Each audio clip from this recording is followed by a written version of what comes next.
জন্য রোহিঙ্গা কমিউনিটির পক্ষ থেকে হাদিয়া হিসাবে ভালোবাসা হিসাবে আমাদের মাধ্যম দিয়ে পাঠাইছে। রোহিঙ্গা জনগোষ্ঠীগুলো নির্যাতিত, ওরা মনে করে 2017 সালে আপনারা যে ভালোবাসা রোহিঙ্গাদের দেখাইছে, এখনো ভালোবাসা দিচ্ছেন। মানবতা বাংলাদেশ মানুষ যেভাবে রোহিঙ্গাদেরকে সাপোর্ট দিচ্ছে, পৃথিবীর কোন মানুষ রোহিঙ্গা আমাদের কমিউনিটিকে সাপোর্ট দেয়নি। সে কারণে প্রতিদিন মসজিদের মাদ্রাসাতে রোহিঙ্গা কমিউনিটিতে শত শত মসজিদ মাদ্রাসাতে আপনাদের জন্য তারা প্রত্যেকদিন দোয়া করে, আল্লাহ যেন আপনাদের এই দুর্যোগ এই বন্যা থেকে রক্ষা করে। আলহামদুলিল্লাহ। আপনারা কি রোহিঙ্গা কমিউনিটির জন্য কিছু বলবেন? ইনশাআল্লাহ বলবো, বলেন।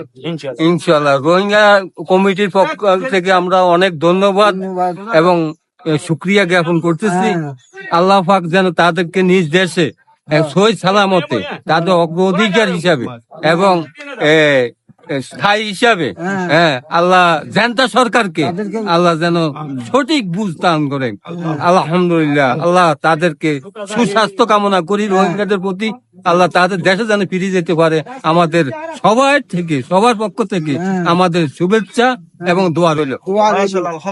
আলহামদুলিল্লাহ। ধন্যবাদ।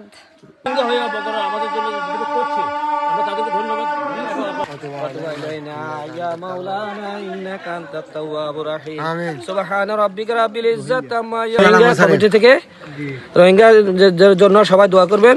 ওনারা জানো আল্লাহ তাআলা ওনাদেরকে যেভাবে রাখছে, আল্লাহ তাআলা ওনাদের রোহিঙ্গা কমিউনিটি আপনাদের জন্য 1000 মসজিদ মাদ্রাসা প্রত্যেকদিন দোয়া করে আল্লাহ যেন আপনাদেরকে বিপদ থেকে উদ্ধার করে ইনশাআল্লাহ।